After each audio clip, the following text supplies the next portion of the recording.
The crash echoed. Marcus Thorne froze, just inside his mansion.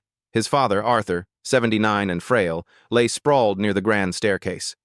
His head, inches from the sharp marble of an antique pedestal. Disaster loomed. But Marcus wasn't the first to react. Elara Vance, their quiet maid, had been dusting. In a blur, she wasn't just reaching, she was diving. Her slender body became a human shield, throwing herself between Arthur's falling head and the unyielding marble. A guttural cry escaped her lips as Arthur's full, frail weight slammed into her. His head, cushioned by her shoulder, bounced against her, not the stone. A sickening thud, but not the shattering crack Marcus had feared. Elara lay beneath him, breath ragged, eyes squeezed shut in pain, arms still wrapped tightly around Arthur. The old man, dazed, groaned softly. Marcus, usually ice-cold, felt raw shock. He'd seen risks, but never such pure, selfless instinct. Not like this. His security detail, Davison and Barnes, finally surged forward. "Mr. Thorne, are you all right?" Davison asked Arthur, though his eyes darted to Elara, still pinned. Elara struggled weakly. He's okay," she gasped, her voice strained, focused entirely on Arthur. "Just my arm." Marcus finally moved, expensive shoes clicking. He knelt beside Elara. "Elara," he commanded, his voice tight with an unfamiliar concern. "Are you hurt?" She opened her eyes, dark and wide with pain, but fiercely protective. She looked at Marcus, then back at Arthur, now being helped up. "It's nothing, sir," she insisted, wincing. "He's what matters." Marcus watched his father, dazed but unharmed. His gaze returned to Elara. Her uniform was rumpled, a faint red mark on her cheek. A cold fury simmered. How could this happen? Why wasn't someone else closer? He employed dozens, yet Elara, a maid, acted with incredible life-saving bravery. It was an unacceptable breach. Other staff, drawn by the commotion, rushed in, faces alarmed. Marcus felt their eyes. This was chaos, a profound, disturbing breach of trust within his home. "Someone get Dr. Peterson here immediately," Marcus barked, regaining command. "And get Elara to the sitting room. Have Nurse Jenkins examine her arm. Now, move." He watched Elara, pale, hands trembling as security helped her up. She limped away. In that moment, something fundamental shifted. Elara, a human shield, seared into his mind. He'd seen staff as cogs. She had shown him a fierce, selfless heart. He knew this wasn't just an accident. It was the beginning of something much bigger, exposing truths and loyalties he'd never dared to question. He stood, surveying the opulent foyer, feeling the weight of unspoken questions. His father, bewildered, looked at him. "Marcus, what happened?" Marcus didn't answer. His gaze drifted to where Elara had gone. A profound silence settled in the mansion, thick with tension. The crash had shattered his perception of his own home. He would find out why. Every detail. If you believe Elara's bravery deserves recognition, please like this video and share your thoughts in the comments below. Have you ever witnessed such immediate, selfless courage? Tell us your story. Your engagement helps us share these powerful narratives. Dr. Peterson, the family physician, arrived swiftly. Marcus met him in the sitting room, where Arthur sat, still disoriented but stable. Nurse Jenkins gently examined Elara's arm. "He's had a nasty fall, Marcus," Dr. Peterson reported. "Slight concussion, nothing broken, thankfully. But his blood pressure is elevated, and his memory seems to be worsening." Marcus's jaw tightened. "What about Elara?" Elara sat stiffly. Her right arm, bruising quickly, was being bandaged. "It's just a bad sprain, Mr. Thorne," Nurse Jenkins reported. She landed hard. Could have been much worse. Elara looked up, her dark eyes meeting Marcus's. "I'm fine, sir. Is Mr. Arthur truly well?" Her concern was genuine. Marcus felt deep respect.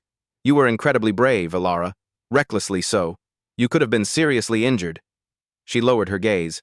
"It was instinct, sir. He was falling." No time to think. Marcus dismissed the doctor and nurse, ensuring Arthur was settled and Elara's arm received full medical care. A chilling thought gnawed at him. Asterisk. Instinct. Asterisk. Where was everyone else's instinct? His father was supposed to be constantly supervised. Yet, Elara, a maid, was the only one to act. Why? He walked through the silent mansion, senses heightened, observing every detail.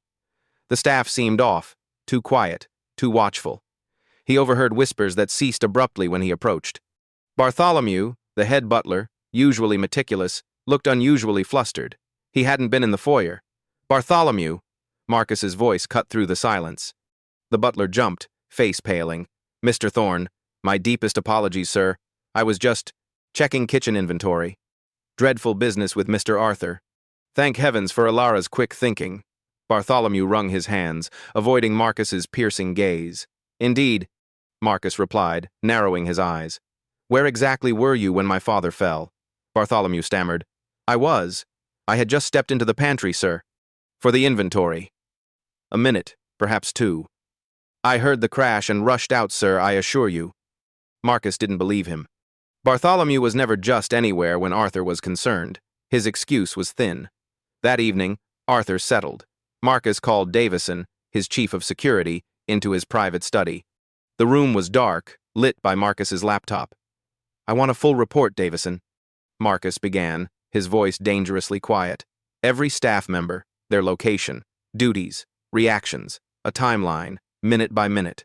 Why was Alara Vance the only one close enough?" Davison listened intently. "Sir, common area cameras show Alara's dive clearly. Staff are being interviewed." "I want more," Marcus pushed. "Any pattern? Unusual scheduling changes? Recent staff hirings? Discreetly. No one knows I'm looking beyond the obvious." Davison nodded, grim. Marcus wasn't just investigating an accident. He suspected sabotage or complicity. Alara's selfless act contrasted sharply with Bartholomew's evasiveness. Loyalty, Marcus realized, was not just about duty, it was about heart. He vowed, "I will find the truth. Anyone involved in harming my father will pay a price." The mansion, once a symbol of prestige, now felt like a labyrinth of secrets. He'd unravel it.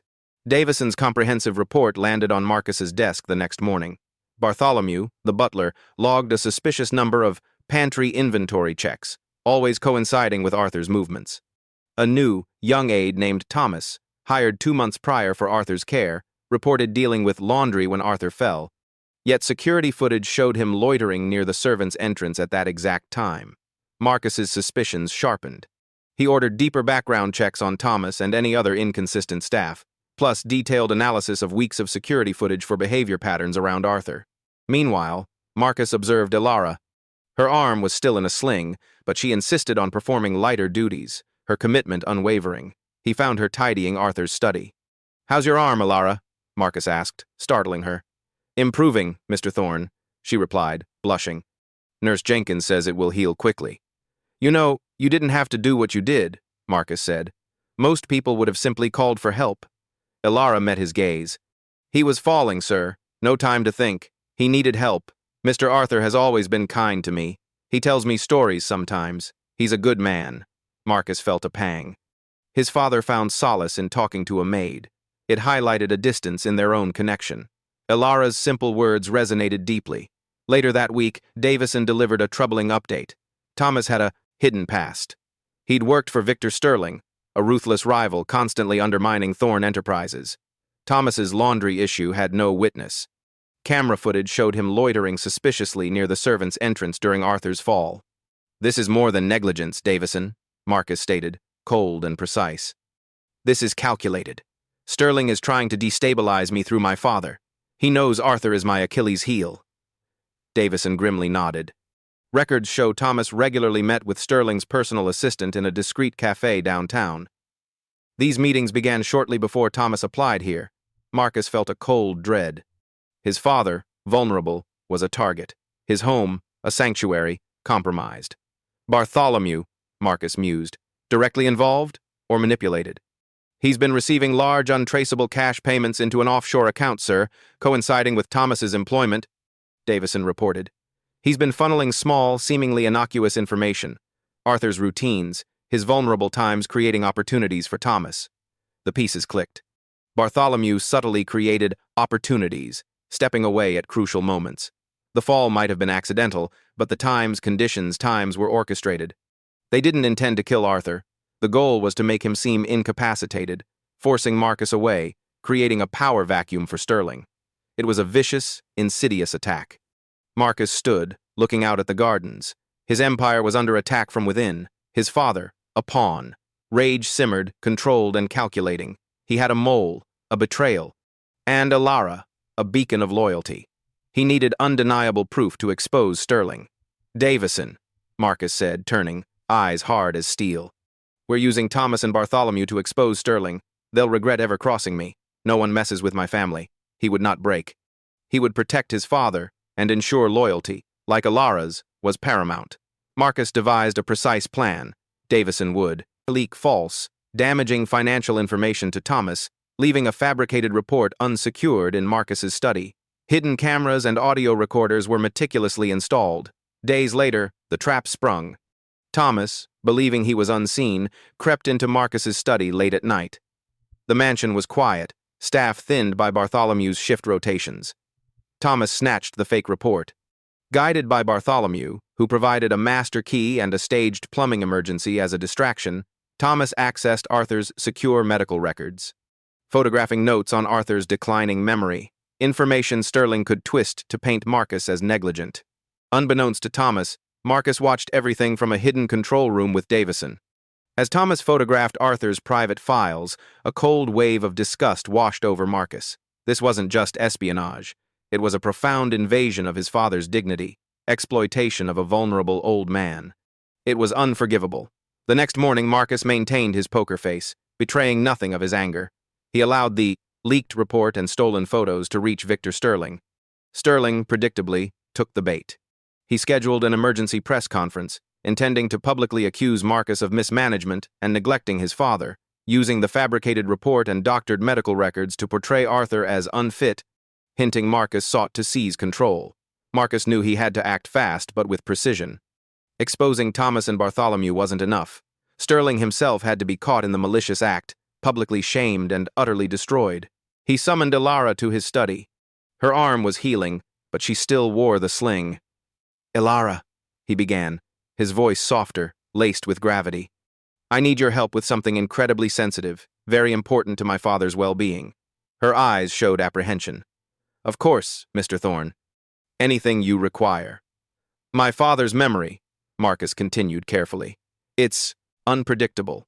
He has moments of clarity and moments when confusion sets in. I need you to be with him during a very important meeting tomorrow. Ensure he's comfortable, calm, and more importantly, treated with the respect and dignity he deserves, no matter what transpires." He didn't tell her the full truth yet, but he knew Alara's quiet, genuine presence would be a steadying force for Arthur. Sterling, in his hubris, would never expect a maid to play a significant role. Her presence would be overlooked, a silent guardian. The next day, the mansion buzzed with tension. Reporters gathered outside. Inside, Marcus arranged a private, controlled meeting with Sterling, inviting Arthur, his lawyer, and key board members. Bartholomew and Thomas were on duty, conspicuously visible, believing they were still in Sterling's good graces. As the meeting commenced, Victor Sterling strode in, radiating false confidence, a predatory smirk. He smirked at Marcus, then turned his patronizing gaze to Arthur, who looked bewildered. "Arthur, my old friend," Sterling began, voice dripping with feigned concern. "It pains me to see you like this. Your son, Marcus, he's letting things slip, isn't he? Both at the company and, well, with your personal care. Such a shame." Arthur, sitting beside Alara, who held his hand gently, squeezed it reassuringly, looked confused and uncomfortable. Marcus remained utterly silent, a steely gaze fixed on Sterling, letting him hang himself with his own rope. Sterling then produced the leaked report and doctored photos of Arthur's medical records, waving them triumphantly.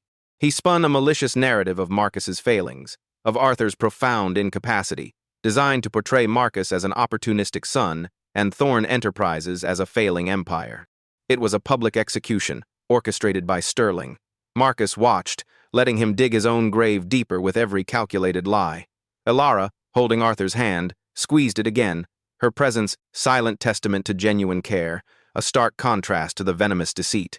Marcus felt a surge of cold confidence. Sterling had overplayed his hand. He hadn't just tried to hurt Marcus, he had dishonored his father. "I will not let this stand," Marcus vowed. "The truth will be revealed, and all of it will come crashing down on him." Sterling finished his presentation, a smug, triumphant smile. He believed he had delivered a knockout blow, painting Marcus as a heartless corporate shark and Arthur as a senile, neglected old man. The board members exchanged uneasy glances, clearly swayed by Sterling's damning evidence. "And so," Sterling concluded, looking directly at Arthur with mock sympathy, "it's clear that control of your assets, Arthur, and indeed Thorn Enterprises, needs to be placed in more capable hands, hands that can truly protect your legacy." He left the implication hanging, a thinly veiled threat. Marcus finally spoke, voice calm, cutting through the heavy tension. "An interesting performance, Mr. Sterling. Full of drama, certainly, but entirely devoid of truth," Sterling scoffed. "Truth? The documents speak for themselves, Thorn. Your company is hemorrhaging money, and your father is clearly not fit." He gestured dismissively towards Arthur, who, though confused, straightened slightly at Alara's gentle, firm touch. "Perhaps," Marcus continued, a dangerous glint in his eyes, "we should consult the Times' real-time evidence that paints a far more accurate picture." He nodded subtly to Davison, who pressed a button on a small remote. Suddenly, the large, ornate television screen flickered to life. It displayed high-definition footage from Marcus's private study, recorded 2 nights ago. The room watched in stunned silence as Thomas, the young aide, crept stealthily into the study. They watched him snatch the fake financial report, then frantically photograph Arthur's private, confidential medical records. The digital timestamps were undeniable. The acts of theft, corporate espionage, and profound invasion of privacy were laid bare. A collective gasp went through the room. Sterling's face, moments ago triumphant, drained rapidly of all color. Thomas, near the door, attempted to melt into the shadows, his face a mask of utter panic. "This footage," Marcus explained, his voice gaining power, "clearly shows Mr. Thomas stealing documents, both corporate and deeply personal. Documents that, I might add, were deliberately falsified and strategically planted to trap a traitor who sought to undermine my company and my family." 12. He looked directly at Sterling. "And this footage, Mr. Sterling, also shows a man demonstrably working for Times U*, fulfilling your explicit orders." Sterling stammered, his composure shattering. "Preposterous. This is a fabrication, a blatant setup. I know nothing of this man or his actions. I utterly deny it." His voice was high-pitched, desperate. "Really?" Marcus lifted a hand, a gesture of absolute control, and Davison pressed another button. The audio feed began, filling the room with chilling clarity. It was a recording of a phone call, clear as day, between Thomas and Sterling's personal assistant. The assistant was heard giving precise instructions, which documents to steal, how to access Arthur's files, and even suggesting Thomas ensure Arthur was easily disoriented around board members. The assistant's voice was unmistakable. Then, another recording. Sterling himself, his distinctive voice unmistakable, speaking directly to his assistant, gloating about how he would ruin Thorn by ruthlessly exploiting his father's weakness. He outlined the entire insidious scheme. The room erupted in a cacophony of gasps and angry murmurs. The board members looked aghast. Arthur, understanding bits and pieces of the betrayal, held Alara's hand tighter, profound indignation in his eyes. And for those who might still question Mr. Bartholomew's involvement, or the extent of this network of betrayal, Marcus stated, cutting through the clamor with chilling calm. "Davison, if you would." Another clip played. It showed Bartholomew, the head butler, accepting a thick envelope of cash from Sterling's assistant in a discreet alley. The footage then showed him whispering instructions to Thomas, pointing him towards Arthur's schedule, ensuring opportune moments for accidents or distractions were perfectly set up. Bartholomew, frozen by the doorway, let out a choked, whimpering sound, his face ashen. "So, Mr. Sterling," Marcus concluded, his voice now a cold, relentless hammer, "you attempted to orchestrate a corporate takeover through brazen deceit, profound invasion of privacy, and the malicious exploitation of my father's health. You hired my trusted staff to betray me, and you tried to publicly humiliate my family, jeopardizing not just my company, but the very sanctity of my home." Sterling, utterly cornered and exposed, looked like a trapped animal, his arrogance replaced by desperate fear. His eyes darted frantically, searching for an escape that wasn't there. His carefully constructed web of lies had just been shredded. Marcus then looked at Alara, whose face was a mixture of profound shock and quiet, solemn understanding. He saw her unwavering loyalty reflected in her dark, unwavering eyes. In that moment, he realized this wasn't just about corporate justice. It was time for the true vindication, not just for him, but for his father, and for the profound integrity that Alara had shown when all others had failed. I will not let this injustice stand, Marcus vowed, his voice ringing with absolute certainty. Not for my family, and certainly not for the innocent, truly decent people like Alara who stand for truth and decency, even when faced with such profound darkness. The room was a whirlwind of swift, decisive motion. Sterling, utterly defeated, his bravado crumbled, was swiftly escorted out by Davison and his security personnel. He offered no resistance, a broken man.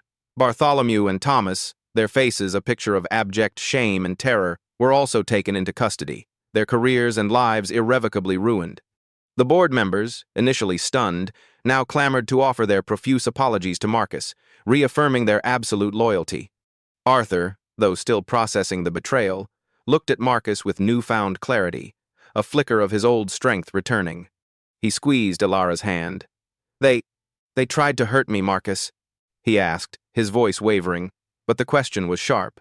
"They tried to use you, Father," Marcus corrected gently, his hand resting on Arthur's shoulder. "They used your vulnerability to try and hurt me, but they failed.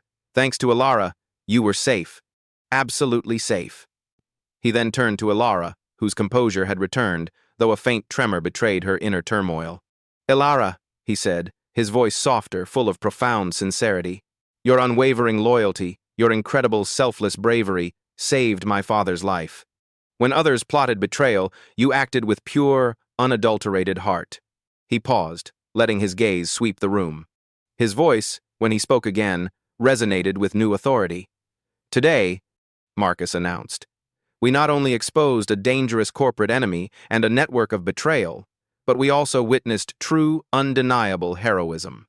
Alara Vance represents the kind of integrity, the kind of compassion, the kind of selfless dedication that this household, and indeed Thorn Enterprises, will always value above all else. She is a living testament to the values we must uphold." The next few days were a blur of intense legal action, official investigations, and public statements. Sterling's press conference backfired spectacularly. The overwhelming evidence Marcus had collected was damning.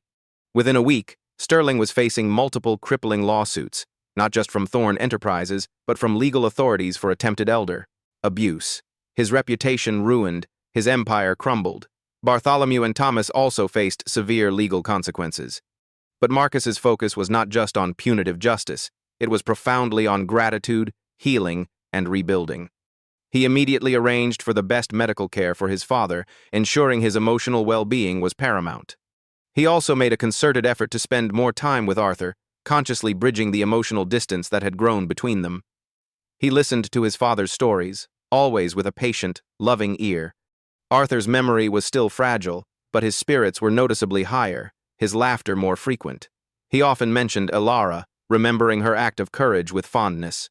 One sunny afternoon, Marcus found Alara in the mansion's gardens, tending roses, her arm out of the sling. "Alara," he said, approaching her softly.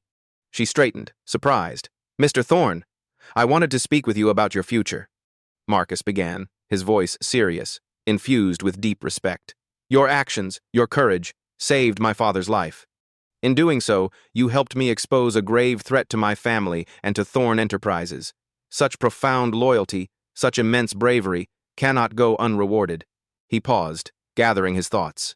"I've liquidated Bartholomew's assets that were traced directly to Sterling's illicit payments. That money, a considerable sum, along with a substantial additional bonus from my personal funds, is now yours. It's more than enough to secure a comfortable life for you, to pursue any dreams you might have, free from financial worry." Alara's eyes widened, a mixture of profound shock, disbelief, and overwhelming gratitude. "Mr. Thorn, I don't know what to say. I just did what anyone would do. It was simply my duty." "Not everyone, Alara," Marcus countered softly.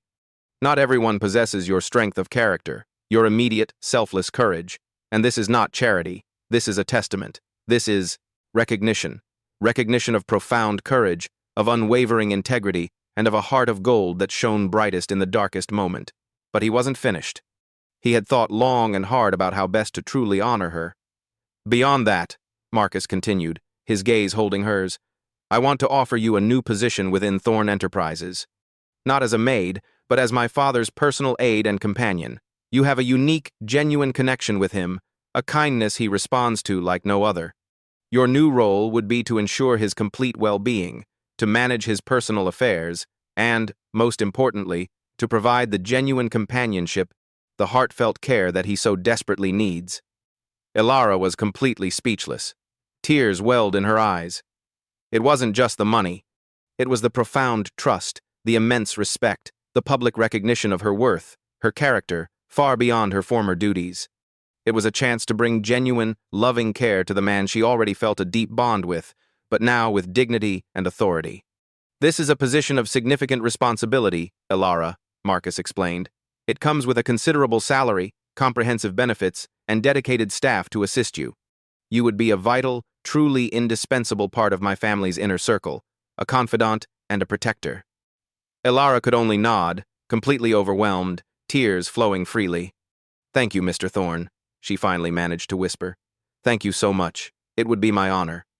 Marcus smiled, a rare, genuine smile that reached his eyes. No, Elara, thank times you asterisk. You taught me a valuable, unforgettable lesson about what truly matters in this world. About loyalty, about integrity, and about the extraordinary, quiet courage of an ordinary heart. My family owes you a debt we can never fully repay, but we will spend every day trying to honor it. He knew this was the right decision, not just for his father, but for himself. For the soul of his family. Elara's integrity had not only saved his father, but had also illuminated the path for Marcus, showing him that true wealth wasn't just in empires, but in the unwavering strength of the human spirit. I will ensure that your loyalty is rewarded, and your kindness remembered, he vowed, not just to Elara, but to himself. With Elara now by his side, officially as his trusted companion and aide, Arthur's spirits and physical health saw remarkable, sustained improvement. Her calming presence was a steadying force, filling his days with genuine companionship, quiet moments of shared laughter, and a sense of profound security. She read to him, walked with him, and listened patiently to his stories, always with a respectful ear.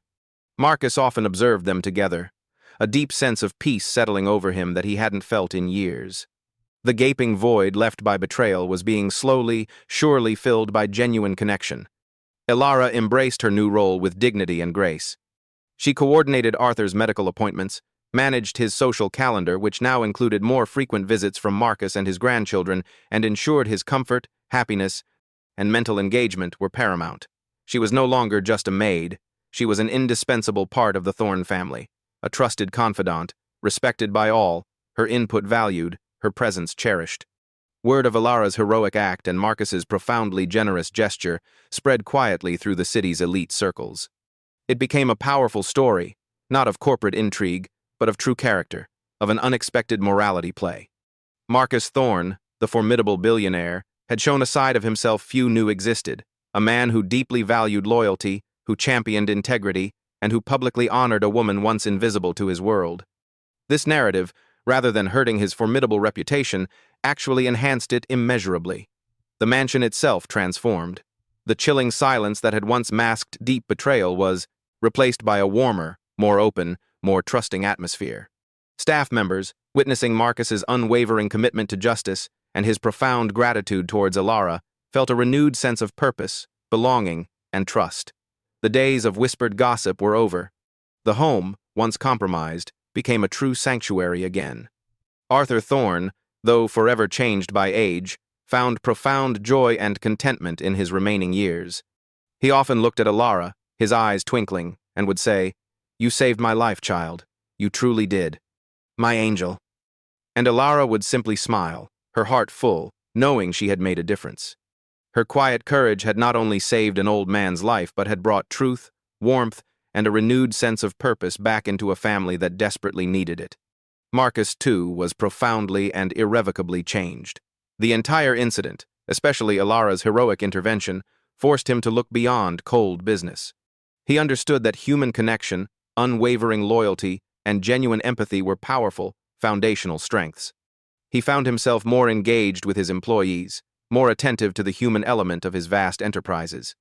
He learned that true leadership wasn't just about command, but about inspiring trust, fostering loyalty, and honoring integrity wherever it was found, especially in the most unexpected places. He ensured that the values Elara so naturally embodied were integrated into the core principles of Thorne Enterprises, creating a legacy beyond mere wealth. The final image. Marcus Thorne, standing on the grand staircase, looking down at his father and Alara in the opulent foyer, sharing a quiet, comfortable moment. A small, knowing smile gracing his lips. The very spot where Arthur had fallen, where Alara had risked everything, now seemed like a sacred space, a powerful turning point. It was a potent, enduring reminder that even in the most opulent of settings, the simplest acts of human kindness, courage, and unwavering integrity could ripple through an entire world, changing lives profoundly and revealing the deepest, most essential truths. This powerful story of Alara's incredible courage and Marcus Thorne's profound vindication reminds us that heroes aren't always found in grand battles or in boardrooms. Sometimes, they are found in the quiet corners of our everyday lives, performing selfless acts of immense bravery when no one else is watching. They remind us that integrity, unwavering loyalty, and boundless compassion are the true, enduring foundations of any empire, of any family, and indeed, of any truly noble heart. What do you think about Alara's incredible, selfless bravery? Did her actions inspire you? And what about Marcus Thorne's profound, transformative response? Do you believe he did the right thing by honoring her in such a significant, life-changing way? Share your thoughts and reflections in the comments below. If this powerful story touched your heart, please give this video a like and subscribe to our channel for more true stories of courage, loyalty, and justice, narratives that celebrate the indomitable human spirit. Your invaluable support helps us bring these powerful narratives to life, ensuring that the quiet heroes among us get the recognition and honor they so profoundly deserve. Thank you for watching, and always remember, even the smallest, most unexpected act of kindness can change everything.